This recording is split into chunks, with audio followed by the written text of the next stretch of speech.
Bem, hoje aqui pela TV Câmara, mais um programa Câmara em Foco. Hoje nós estamos recebendo aqui pela TV Câmara, no programa Câmara em Foco, o Túlio Bernardino, historiador, e também o Joaquim Carlos, o Carlinhos, representante do GIP, que é o Grupo da Igualdade Racial de Barroso. Essa semana, no dia 20, estaremos comemorando mais uma vez o Dia da Consciência Negra. Hoje aqui no programa vamos estar falando da desigualdade, o preconceito racial. O contexto hoje do nosso bate-papo. Primeiramente, nós vamos estar aqui, dando boas-vindas aqui ao nosso amigo Túlio Henrique, o Túlio Bernardino, o historiador. É um prazer estar recebendo aqui pela TV Câmara, o Túlio. O prazer é todo meu, eu agradeço o convite e a gente desembolar um pouquinho esse papo bacana.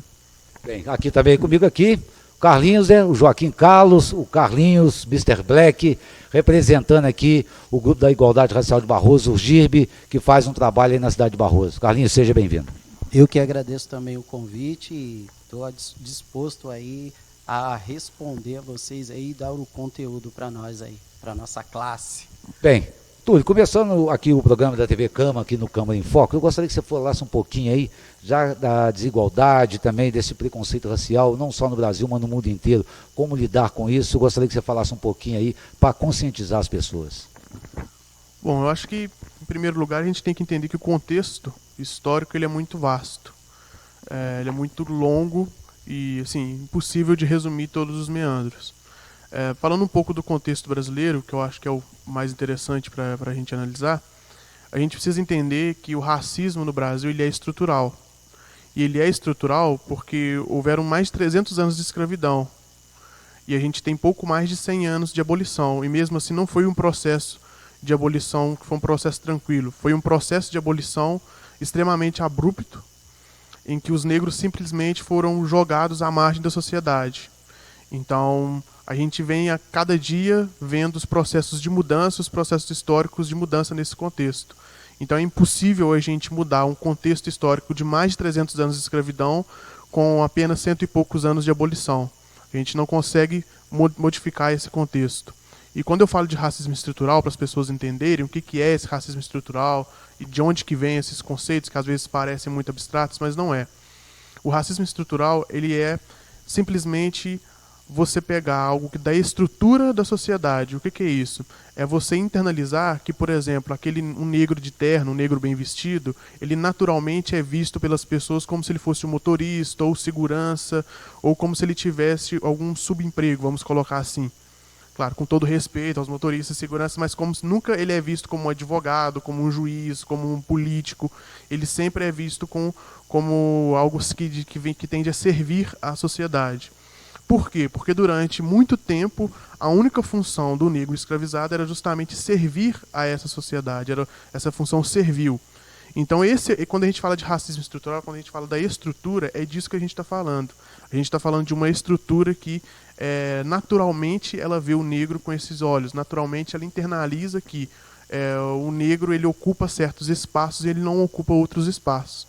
Quando você olha, por exemplo, na televisão, e você só vê representado um protagonista na televisão. Você só vê o negro sendo representado como empregado da família. Você só vê o negro representado como o funcionário, como o motorista, ou sendo escravizado e sofrendo no tronco, como em diversas novelas de época a gente viu. Você nunca vê o negro em posição de protagonismo nas novelas, pelo menos não até bem recentemente.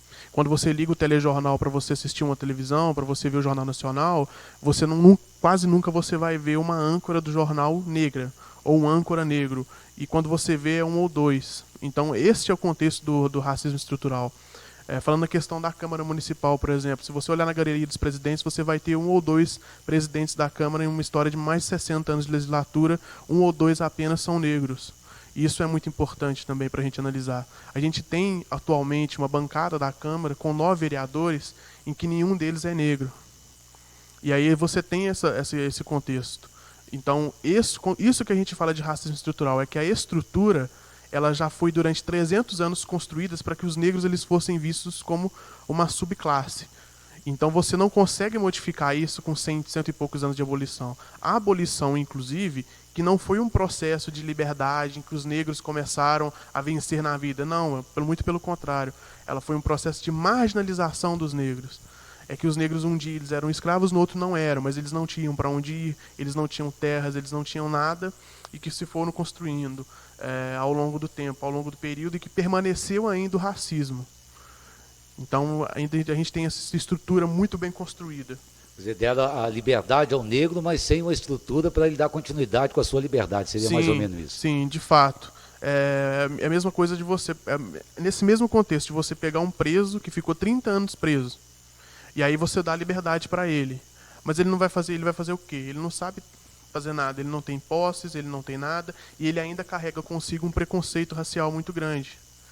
Porque quando você é negro, você não é visto como alguém que está procurando emprego, você é um ex-escravo que está procurando emprego. Assim como o presidiário que vai procurar emprego, ele não é uma pessoa que está procurando emprego, ele é um ex-presidiário. Então, esse estigma carregou durante muito tempo. É tanto por isso que os negros se organizaram em comunidades, porque eles só eram aceitos dentro das próprias comunidades negras. Então, os negros eles eram bem aceitos aonde? Dentro dos terreiros das religiões de matriz africana, eles eram bem aceitos nas comunidades do Rio de Janeiro, nesse contexto do pós-abolição também, que vão surgir as primeiras favelas no Brasil. Então, aí que os negros vão começar a se organizar nessas comunidades. Bem, Carlinhos, a gente sabe, o Túlio mesmo falando, que às vezes o negro aí você vê de terno, às vezes vê ele, que ele é como motorista, ou um segurança, né, com todo respeito à classe de motoristas e também à classe de segurança e outras classes de trabalho. Mas a gente tem um rei do futebol, a gente teve um presidente do Supremo Tribunal que era negro, tivemos o presidente dos Estados Unidos que era negro. Como é que você vê com relação a isso aí? O negro está tendo mais espaço ou ainda falta espaço para o negro ainda? Não é questão que o negro está tendo espaço, o negro está aprendendo a lutar pelo seu espaço, certo? E eu vejo assim, dentro desse contexto de abolição da escravatura, o que acontece também? De certa forma, o negro foi liberto, mas por quê? Porque não havia mais condições. No Brasil, a população negra já era muito maior. Então, as revoltas, as abolições que estavam acontecendo, as guerras que estavam acontecendo, não tinha mais como controlar. Então, era melhor dar a liberdade. Fora isso, nos outros países, já forçando o Brasil a libertar os seus escravos. Nesse contexto, vão se criar, como o Eduardo Bruno, né? Túlio falou, vão se criar as favelas, retiradas. Vai começar a criar o quê? Periferia. As periferias começam a crescer. Mas nessa que os negros começam a se organizar, começam a se entender entre si, a outra classe, que era dominadora, começa a colocar aquela pregação. Você sempre vai ser escravo, você sempre vai servir. Então, isso a gente carrega até hoje. Então, quando uma criança vai para a escola, que foi o que eu passei, então a gente começa a entender isso na pele. Entendeu? E não consegue assimilar. Começa a entender que a gente sempre vai servir, nunca vai poder crescer. Então, aquilo já começa a tirar o seu foco, né, de crescer, de ser alguém. Então, hoje, o que acontece hoje? Hoje os negros estão se reorganizando, estão se autoconfiando, estão indo em busca, estão acreditando em si.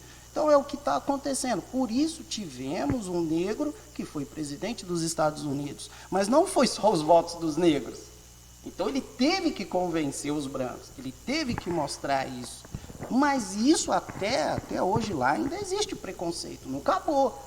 Entendeu? Não acabou. Há pouco tempo, um policial matou uma dona de casa, ela dentro de casa, por ser negra, ele não só atirou, ele chamou, ela apareceu na janela e atirou. Então, ainda continua esse preconceito. E isso vai passando de geração em geração. O que tem que ser feito? Tem que ser feito é o quê? Entrar nas escolas, começar a mobilizar, porque a gente se preocupa em salvar os adultos. Não, o problema já está lá, tem que ser criança. Para que ela cresça, tanto branca como negro, cresça sabendo que somos iguais. Aí sim. Não é necessário, em uma sociedade racista, você não basta ser não apoiar o racismo, não basta não ser racista, você tem que ser antirracista. Porque a sociedade naturalmente é racista. Ele falou, por exemplo, do Barack Obama, que você citou, que foi o presidente dos Estados Unidos, que foi presidente negro. Bom, A gente tem que lembrar que Martin Luther King estava lutando pelos direitos civis nos Estados Unidos até os anos 50, anos 60, onde você tinha escolas para negros e escolas para brancos, isso há 50, 60 anos atrás. Então você tem que entender esse contexto, que lá, inclusive, é muito mais marcado do que o contexto brasileiro. Ele é muito mais nítido, vamos dizer assim. Há pouco tempo eu vi uma matéria na televisão, como uma mãe falava que a mãe dela, às vezes estava passeando pela rua e puxava ela pelo braço para não passar perto de um lugar, às vezes estava ou barzinho, alguma coisa, tirava a criança. E ela cresceu com aquele preconceito de não vou chegar ali porque ali só tem branco. Quer dizer, a própria família cria esse coisa também na cabeça da criança também, você não pode ir ali porque ali só tem branco. Acontece isso, Túlio? Você ou o Carlinhos para responder para mim. Então, o que acontece? Se você tem um filho e você, quando criança, você passou por um ambiente que todo ambiente que você tentava frequentar, você era expulso. Você vai crescer e você vai internalizar que aquele ambiente não é para você. E você não quer que o seu filho passe pela mesma coisa. Então você fala para ele, você não vai aqui, que aqui você vai sofrer preconceito, aqui vai ter piadinha para você, aqui vai ser um ambiente que não vai ser propício para você estar. Mas já não está criando na cabeça da própria criança um preconceito? Então, vamos lá. Isso sim, isso está criando na cabeça da criança não um preconceito, mas esse preconceito que está internalizado pela mãe. Não um preconceito que ela está exercendo, mas um preconceito que ela sofreu. A gente tem que separar essas duas coisas. E aí, como que você combate isso? É na escola, com as políticas, você explicando para a criança por que a mãe dela não deixava ela frequentar esses espaços. É aí que está esse sentido. Porque você tem que entender que quando alguém sofre preconceito, as pessoas elas têm reações diferentes. Há pessoas que sofrem preconceito e elas agem, elas bradam, elas não aceitam, e há pessoas que não conseguem reagir dessa maneira. Então é por isso que na fala que eu disse, não basta não ser racista, tem que ser antirracista. Porque a pessoa, quando ela vê uma situação clara de racismo na frente dela, sendo branca, negra, amarela, o que for, e ela não age, ela está sendo cúmplice. Porque quando você vê um crime e você não denuncia, você está sendo cúmplice daquele crime. Então esse é o contexto. Carlinhos, a gente vê muito pela televisão aí, campos de futebol, na rua, outros lugares, como é que você vê isso aí, o pessoal ofendendo outras pessoas? Como acabar com isso? Você mesmo já falou, mas como começar a trabalhar isso? Cara, para mim, eu só tenho, eu vejo, igual eu falo, eu tenho a minha opinião e o meu ponto de vista, tá? Eu vou até lembrar um fato de Daniel Alves jogando bola lá fora, jogaram uma banana para ele, tipo, chamando de macaco, coisa e tal. O que ele fez? Foi lá, pegou a banana e comeu. Sabe? Então, isso para mim é uma forma de você ignorar a essas ofensas. Porque você só vai provocar uma reação quando você se sente ofendido. Você pode, é igual, se alguém me chamar, e aí, neguinho? Neguinho não, negro. Com um sorriso na boca. Entendeu? Porque muitas das vezes as pessoas te provocam já sabendo que você vai brigar, já sabendo que você vai se rasgar. Então esse é o momento de você dar o tapa de luva. É assim que eu venho fazendo há muitos anos. Estou com 50 anos, Geraldo. Estou com 50 anos. Eu vivi tudo isso no Rio de Janeiro. Morei você já teve o racismo contigo, preconceito? Na pele. E aqui em Barroso também. Também. Entendeu? E como é que você reagiu nessa situação? Como que eu reagia? Eu ficava triste. Porém, a minha reação era contrária do que a pessoa esperava. Porque quando a pessoa te ofende, ela está esperando uma reação bruta sua. Ou você vai chorar, ou você vai se descabelar, ou você vai para cima dela. É só essa reação que ela te espera. Qual era a minha?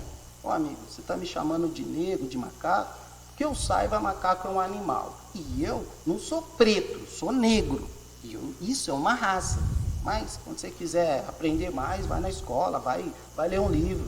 Porque a única coisa que você possa, a única maneira de me ofender realmente, que eu possa fazer uma reação agressiva, é se você dá um tapa na minha cara. Isso não tem jeito. Essa vai ser a minha reação. Agora, você ficar me xingando, achar que está me xingando, não está me xingando. Você só está lembrando de uma coisa, que eu sou negro. E não preto, né? Negro é uma história. O pessoal confunde, negro, preto, né? Mas preto é cor, eu sou negro. Túlio, você é universitário, historiador, você já viu de racismo na faculdade? Você já presenciou, como você faz, tem que denunciar, você já presenciou algum caso desse? Olha, ou não só na faculdade, em outro lugar? Olha, eu nunca presenciei situação de racismo direto. Por quê? Porque a universidade hoje em dia ele é um ambiente muito diverso, ele é um ambiente muito amplo. Então, há 10, 15 anos atrás era difícil, você contava nos dedos quantos negros você via dentro da universidade, ou quantos pobres você via dentro da Universidade Federal, principalmente. Agora já mudou esse contexto, principalmente com a política de cotas, a política de afirmação de cotas de raciais. As pessoas, não, porque cotas não dá direito. Bom, a gente tem que partir do princípio, não é da igualdade, é da equidade, que é diferente. É você dar às pessoas as mesmas condições para que elas possam lutar. Não tem como você dizer que um negro que mora na favela da Rocinha, ele tem as mesmas condições do cara que é branco e mora na Barra e paga uma escola que custa 8, 9 mil reais por mês. Porque esse 8, 9 mil reais por mês é muito mais do que o salário que o pai dele recebe trabalhando, às vezes em muitos serviços informais.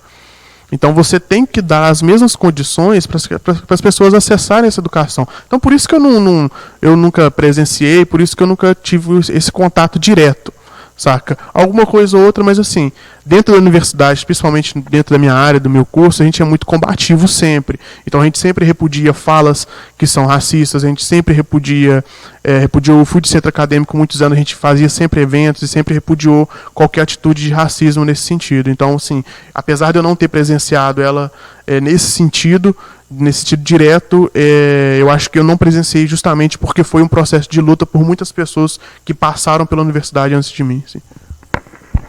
Falando de GIRB agora, como é que você vê o trabalho do GIRB, o Grupo de Igualdade Racial em Barroso?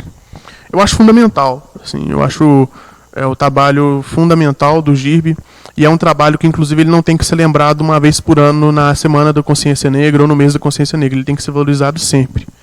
Saca? Então, assim, é um trabalho fundamental para que a gente possa alcançar essa igualdade sempre. A gente tem que ter esses movimentos sociais. E, como eu falei já aqui, acho importante a gente ter esse ambiente de debate, o Dia da Consciência Negra como ambiente de debate, para a gente ver as questões dos negros, mas não é ficar isolado a isso. É a mesma coisa como quando você isola, por exemplo, as questões das religiões de matriz africana, você isola elas apenas a Semana da Consciência Negra e ignora todo o contexto. Você não pode fazer isso. Você tem que tratar as pessoas e tratar as religiões da maneira com que elas devem ser tratadas. Carlinhos, você que faz parte do GIRB, como é que você vê o trabalho do GIRB hoje? Você que está há quanto tempo no GIRB? Posso dizer, Geraldo, que estou no GIRB aí desde a sua fundação, desde o início, desde quando nem era GIRB, tá? E o que eu vejo hoje, eu vejo que a gente ainda tem muito a fazer dentro da cidade de Barroso, porque dentro da nossa classe ainda existe preconceito. Existe o preconceito do negro para o negro. Então é muito difícil, entendeu? Porque trabalhar as religiões, sabe? Trabalhar isso, falar sobre isso ainda é uma questão muito mal visada, entendeu? E tem as outras questões, como o hip hop, o rap, né, congado em si, a capoeira em si. Então a gente tem que, para mim, e quando tem as reuniões, sempre falo com o grupo, eu acho que a gente tem que se organizar ainda melhor. Está faltando a ação do GIRB. A ação aonde? Nos bairros, sabe? O GIRB aparecer nos bairros, com suas delegações de rap, de capoeira, de congado, sabe? Porque é isso que tem que ser passado de geração para geração. Porque daqui a pouco, Geraldo, os que estão aqui vão ter que parar. E quem vai continuar isso? Como vai ser isso? Então, o GIRB ainda tem muito a fazer. Bem, o assunto é extenso. Se fosse falar aqui, nós íamos ficar a noite inteira aqui, mais um dia, porque é muita coisa para te falar. Eu acho que uma opinião minha, assim, que tem que se fazer mesas redondas, debates nas escolas, fazer uma roda e todo mundo bater o papo, né, para falar o que é discriminação, o que é um preconceito racial. Bem, hoje aqui pela TV Câmara, no Câmara em Foco, nós conversamos aqui com o Túlio Bernardino, historiador, e também o Joaquim Carlos, o Carlinhos, ele que é membro do GIB. Túlio, eu gostaria de agradecer a sua participação aqui conosco, gostaria que você ficasse à vontade para as suas considerações finais e também deixar a sua mensagem para o dia 20, Dia da Consciência Negra. Bom, agradeço demais o convite, a presença do Carlinhos aqui, que é um cara que já está há muito tempo na luta. Eu acho fundamental porque qualquer pessoa negra que está ocupando uma vaga na universidade, cara que é formado, a pessoa que conhece, que tem o seu reconhecimento, ela tem que entender que antes dela ocupar aquele espaço, muita pessoa lutou por aquilo. Então, eu sempre reconheço a luta das pessoas que vieram antes de mim. É uma grande pessoa que eu me inspiro muito, que eu acho um trabalho fundamental também, a das Dores, a da Praia. A das Dores já tem um trabalho de muitos anos. Eu acho o trabalho dela fundamental, que eu acho importante que seja sempre reconhecido. E para que cada vez mais a consciência negra, e que a gente tenha o que é essa consciência negra. A gente vê hoje em dia nas paradas musicais o rap está em alta sempre, você tem artistas negras que estão em alta sempre, você tem nos Estados Unidos a Rihanna, rappers negros, você tem no Brasil a Isa que está estourando, você tem essa representação muito grande. E a música como forma da gente ver isso. O Cidinho e Doca, que era uma dupla de funkeiros famosos, eles têm a música clássica deles, e que a música tem um trecho que diz assim: é som de preto de favelado, mas quando toca ninguém fica parado. Então essa é a ligação. Porque todo mundo, antes, pelo menos na minha época, todo mundo viu o funk, viu o rap como música de negro, como música de preto, como o pessoal falava, mas assim, hoje em dia continua sendo música de preto, mas quando toca ninguém fica parado. Saca? Não tem festa hoje em dia que você vai que não tá tocando um funk, que a galera não tá curtindo. Porque é isso. A gente vê justamente essa união e principalmente valorizar. E a gente entender que o Dia da Consciência Negra ele é no dia 20, mas ele não é só no dia 20, ele é todo dia. É uma luta diária. Não se calar diante de atitudes racistas nunca. E para a gente seguir em frente e superar cada vez mais o racismo, porque o racismo ele seja só uma coisa do passado, e para que a gente possa cada vez mais ver pessoas negras ocupando espaços na política, ver pessoas negras ocupando espaço em juizados e ocupando espaços em todos os ambientes, porque, infelizmente, você citou há pouco na sua fala que a gente tem jogadores de futebol, a gente tem muitas pessoas, mas você pode contar nos dedos quantos presidentes do STF você já teve que são negros. Você pode contar nos dedos quantos presidentes aqui da Câmara Municipal você já teve que eram negros, ou quantos vereadores você já teve que eram negros. Mas os brancos você não consegue contar, porque eles estão no poder sempre. Então a gente tem que combater isso a cada dia. A gente combate isso como? É fazendo uma guerra entre negros e brancos? Claro que não. A gente combate isso justamente com políticas de educação. Então, só com a educação que você supera a falta de educação, que é o racismo. Bem, Carlinhos, também queria agradecer a sua participação conosco aqui pela TV Câmara, no programa Câmara em Foco. Gostaria que também você ficasse à vontade aí também para deixar a sua mensagem. Eu só tenho a agradecer o convite e acho muito importante esse convite ter sido feito para nós. E é o que eu falo, cara, é uma luta constante que não vai terminar aqui, vamos lutar muito ainda, mas com outra visão. Uma visão que um dia vamos ter aqui no parlamento, aqui na Câmara, vamos ter, pode ser um presidente da Câmara negro, pode ser um vereador, pode ser até o prefeito negro, mas isso, classe negra, é vocês que têm que fazer, é vocês que têm que acreditar em vocês, certo? Porque senão nada é possível. É possível quando há um foco e uma crença, uma verdade. E a verdade temos o nosso espaço, só temos que lutar por ele. Citando Racionais MCs, acreditar que sonhar sempre é preciso, é o que mantém os irmãos vivos. Pronto, disse tudo. Fecha aí. Bem, hoje aqui pela TV Câmara, no Câmara em Foco, conversamos com o historiador Túlio Bernardino, o Joaquim Carlos, o Carlinhos, ele que é membro do GIB em Barroso. Queria agradecer também aqui ao Ronan, na técnica, o nosso Relações Públicas aqui da Câmara Municipal de Barroso, e eu, Geraldo Casimiro, vou ficando por aqui. E até o próximo programa Câmara em Foco. Um grande abraço a todos.